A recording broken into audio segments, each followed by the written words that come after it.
Hello? Yeah, it's been a while. Okay. How much? Okay, I'll call you back later.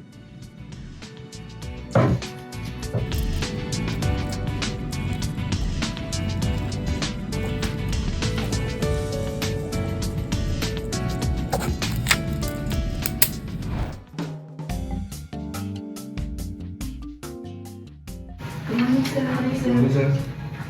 So, yeah. So, ladies and gentlemen, I gather you all today to announce that we have a new project on our hands. Now, I want you all to pay attention to this video I'm about to show you. Hi, and welcome to the Labster solar power plant. To maximize the output of the solar power plant, we have placed it in a desert where the sun is shining most of the time. One of the problems with deserts, though, is that not many people have their homes here. And even in the desert, the sun is only shining during the day. So we need to find a good way to store the energy so we can use it in locations far away and at nighttime when the sun is not shining. My job is to design the energy storage system in connection with this big solar power plant, but it is challenging to decide on which of the many different available energy storage options to employ. I need your help to investigate which would be the most efficient way to store the energy. So they want us to help them to find a new chemical compound to help them to store this energy? Yes, you are right. So later they can transfer the energy for the industrial and residential use. I see, makes sense. It's based on the first law of thermodynamics. It says that energy can be created or destroyed. Instead, it changes from one form to another. So before this meeting, I told Mai about what you guys will be doing for this project. Leave it to us, sir. I'll explain to the others when we've reached the lab. Guys, so to prepare today we will conduct a research about what hydrocarbon can be used and also an experiment using both calorimeter to find the speed of combustion and also the energy contained in the hydrocarbon. How about for the experiment, we use an open source program to get our result, like Labster? I think that's a good idea. We will use grid optics first and then we will use other hydrocarbons. Yes, but to make sure our result not accurate, we will conduct an experiment to get more reliable data. Next, we'll talk about the advantages of propane. Firstly, propane is stable without any stabilizer. Unlike gasoline and diesel, it is mainly depends on the quality of the storage tanks, and because of that, even after a long time, propane won't degrade and is still good to use. Secondly, propane has the concept of keeping it clean, as propane is clean burning fuels compared to gasoline and diesel. It produces less pollutants, specifically produces only half of carbon monoxide than of that gasoline, making it safer for the environment. But propane also has the disadvantages. One of them is propane is short-lived. Compared to diesel and gasoline, propane has shorter lifespan, which makes the propane generator have to be replaced more frequently than gasoline and electric ones. Secondly, if you want to use propane, we will have the difficulty in transporting propane as propane tanks is costly and propane providers also often far from the city, making it harder to transport. Next, we go to the advantages of decane. Decane is stable and less volatile compared to some other hydrocarbons. It can be stored for longer periods without significant degradation. Decane also has a high energy density, meaning it can contain a large amount of energy. Thus, it will be an efficient fuel choice. So for the disadvantages of decane is really viscous in lower temperature. This makes combustion process become harder. Decane also has a relatively high flash point. Easy temperature, which is produce flammable vapors when exposed to an ignition source, which can cause safety concerns where there is a risk of explosion or fire. Next, for the advantages of DME, DME has clean burning because it will not form explosive peroxide. Another reason is that DME contains only about 25% oxygen and only has CH and CO bonds. In addition, combustion products such as CO and unburned hydrocarbon emissions are smaller than natural gas. Other than that, DME can be used in infrastructure for transportation and storage because it has vapor pressure similar to LPG. It is also safe because DME is non-carcinogenic, non-mutagenic, and non-toxic.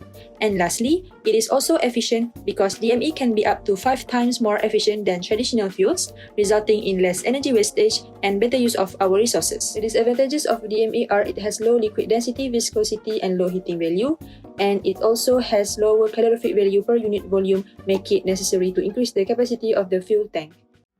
Next, to find the enthalpy of combustion for propane, which has the chemical formula of C3H8, we used the formula of heat of surrounding equal to heat of water plus the heat of calorimetry and also the formula of heat equal to mass times heat capacity times delta T.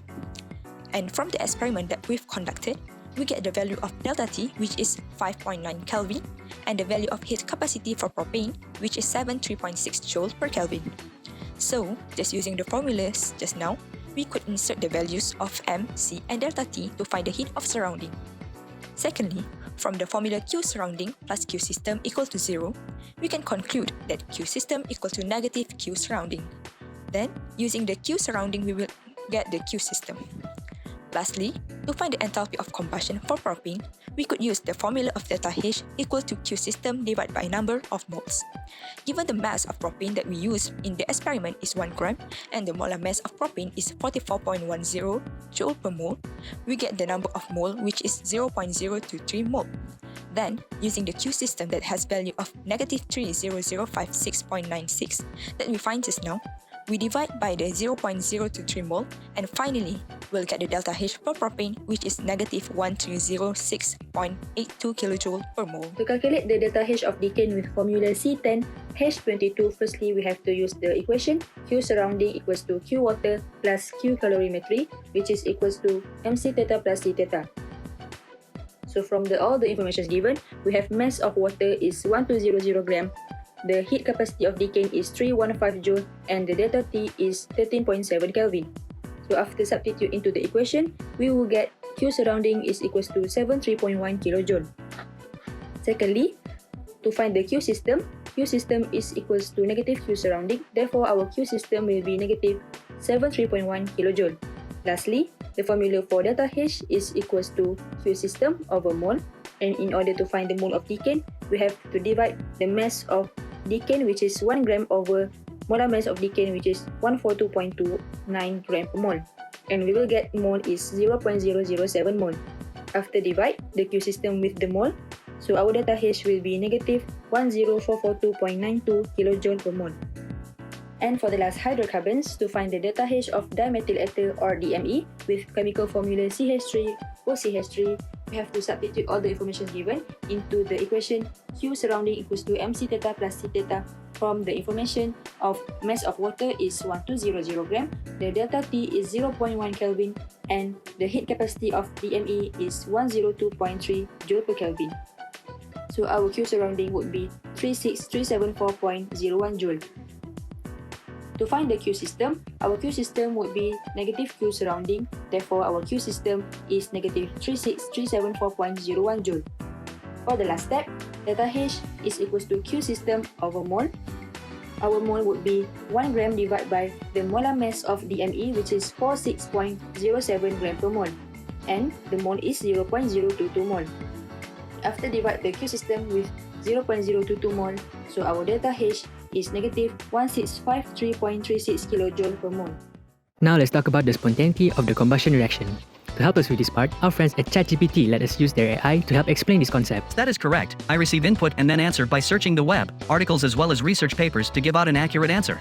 To start, in a combustion reaction, fuel reacts with oxygen, produces carbon dioxide, water, and releases heat energy. Since combustion reactions releases energy, the enthalpy change, delta H, for these reactions is negative. The negative delta H contributes to a negative delta G, which indicates that the reaction is spontaneous. The negative delta H in combustion is due to higher energy in bonds of reactants than bonds of products. This formation of new bonds releases energy. It's important to note that the spontaneity of a reaction is not solely determined by the enthalpy change, delta H, the entropy change, delta S, and temperature, T, also play a role in determining the overall spontaneity through the equation delta G equals delta H, T delta S. In the case of combustion reactions, the negative enthalpy change typically outweighs the negative temperature, resulting in a negative delta G and spontaneous combustion. Therefore, combustion reactions are generally associated with negative values of delta G, indicating their spontaneous nature and the release of energy during the reaction.